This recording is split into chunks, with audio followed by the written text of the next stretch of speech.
everybody, welcome back to my channel. I'm Miriam, and if you're new here, I'm an expat living abroad in the Czech Republic, and I'm married to a Czech local.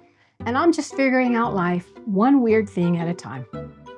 Today I'm going to talk about things that I've just given up explaining to friends back home. Not because I don't love them, but because I just can't keep translating my life anymore. So let's start with the metric system. My American friends still ask, "What's the weather like?" And I'll say it's 18 degrees. And then there's like this long pause. And then they say, "Wait, is that cold or is that hot?" And I'm like, "Okay, let me see. Let's see. 37 minus 1.8, or is it 37 minus 1.8 divided by 30? Then I don't bother anymore. I just bring a jacket or don't. I don't control your life. Don't get me started on kilometers or kilos or Celsius ovens. What did you set the oven to? To 250. 250? It's like 500 degrees. What? Fuck. I bake everything at 180 now. What does that mean in Fahrenheit? I don't know. But it seems like it's okay. I just know that the cookies and chicken comes out okay.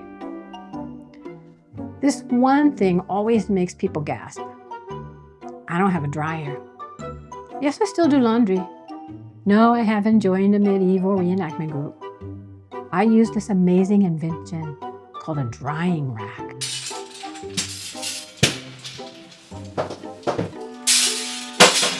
And I just hang my clothes on it like a cave woman. And I let the sun and the air do the rest. And then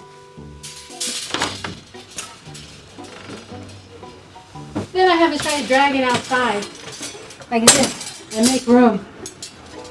Or drag it back inside if it starts to rain. The only downside, my towels come out a little bit crunchy. Feel that crunchy goodness. My towels could exfoliate a rhinoceros. But we adapt. When I show people my grocery bill, they think I'm lying. Wait, you got all that for how much? Yes, food is just a little bit cheaper here, but not all food. The minute that I want something familiar, like a jar of peanut butter, it costs more than a decent bottle of wine. I can get a whole loaf of fresh bread for a few cents, but if I want hummus, I might have to take out a loan. No, there's no family size. There's just single person, or do you have a tiny fridge? Which leads me to everything here is small. It makes sense. A lot of people live in small places. The country is only 10 million people. So the washer, the oven, my storage space, my patience, everything is small. Ugh, come on!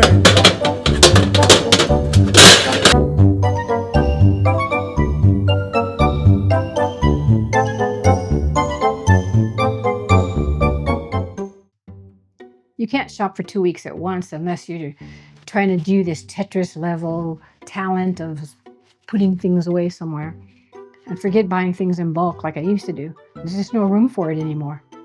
At first, I kind of found it annoying, and now it's just life. If I want to eat pasta tonight, I have to go buy pasta. That's why on my Friday videos, you always hear me say, "I'm out of this, I'm out of that, I'm on my way to the store." It's kind of like a minimalist life. It's kind of annoying, and kind of both. The one thing that makes my American friends spiral is, wait, the stores close on Sundays? What do you even do? I exist. I go on walks, I drink coffee, I stare into the void. I don't know. Rest, I guess. There's no Target run at 10 p.m. here. And I wouldn't go to Target right now anyway if it was. If I forget toilet paper, then I'm just out of luck. And I'm down to a sock. But honestly, it's just kind of refreshing. You know, you stop living like everything's urgent and you start planning ahead. Sort of, kind of, but not really. I still forget the toilet paper. I don't have a car, And people back home hear that and they look at me like I said I don't have bones. I sold both my cars before I came. Here, I just take trams. I take the buses or I walk, and sometimes I just stand still and exist in public like a weirdo. But there's something really nice about not having to worry about parking, about gas, about oil changes, or car insurance, or surprise raccoons in your engine bay. But also public transport, being on time, a miracle, a mystery, a dream.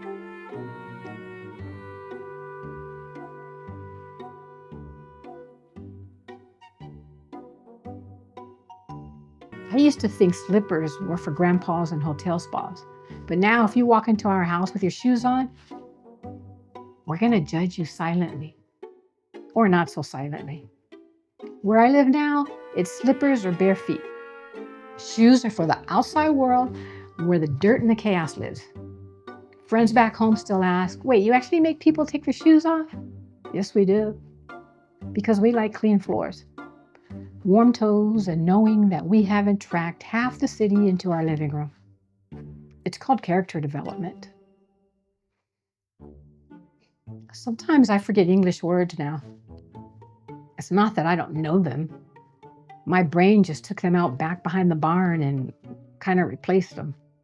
For example, what's the word for the thing that hangs laundry? The drying rack, right? And now maybe I'll say, I'll just put this in the screen. Or, the cupboard or the closet. Whatever it is. My brain right now is a mix of 3 languages and none of them show up on time, and I don't even know what the third one is. Eventually, you stop explaining your life to people because it's not because you don't love them anymore, but it's because it's exhausting to constantly translate your entire reality. And honestly, you start to realize that this version of life, the crunchy tiles, the metric system, the bread that costs less than a text message, it's yours now. And if you get it, you get it. And if you don't, that's fine too. I'll just be right over here, drying my socks by the window. Thanks for watching. Please like, comment, and subscribe, and all that good stuff. And I'll see you next time.